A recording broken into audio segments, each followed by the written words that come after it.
मिळणार आहे. बरोबर. पण महिलांच्या नेतृत्वाबाबत चर्चा होते तेव्हा अनेकदा राजकीय प्रतिनिधित्वाचाही विषय समोर येतो. निर्णय प्रक्रियेमध्ये महिलांचा आवाज अधिक प्रभावी होण्यासाठी कोणत्या गोष्टी महत्त्वाच्या ठरतात?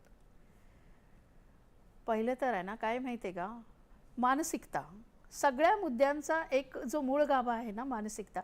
महिलांची मानसिकता आहे ना, महिलांची आणि तिला जे सपोर्ट सिस्टीम आपण म्हणू शकतो की त्यांची मानसिकता विकसित व्हायला हवी की महिला नेतृत्व करू शकतात आणि महिला नेतृत्व करतातच आहेत.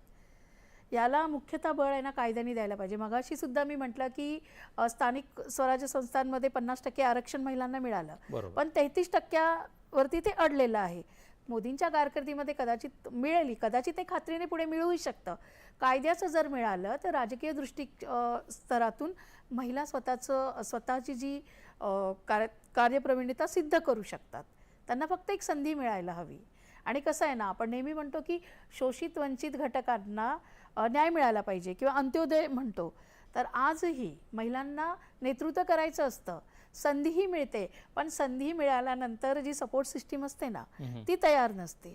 आणि निवडणुकीचा जो खर्च असतो, म्हणजे नेतृत्व, राजकीय नेतृत्व म्हटलं तर आमदार, खासदार, नगरसेवकापासून जी सुरुवात होते, तर निवडणुकीचा जो खर्च आहे तो कसा करणार राजकीय पक्ष, तो विचार करत असतो ना. तर त्या स्तरावर मला असं वाटतं की जेव्हा एखादी महिला राजकीय नेतृत्व करू इच्छिते, तिच्याकडे गुणवत्ता आहे, तर तिच्याकडे जर आर्थिकता नसेल तर तिला ती सपोर्ट सिस्टीम उभी राहायला हवी. आणि सगळ्यात म्हणजे नेहमी तो विषय टवाळीचा होतो की सरपंचपती किंवा प्रधानपती.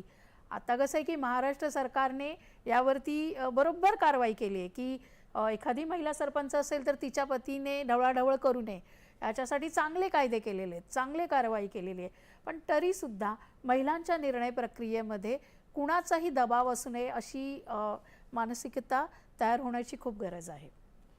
आजची तरुण मुलगी गावात असो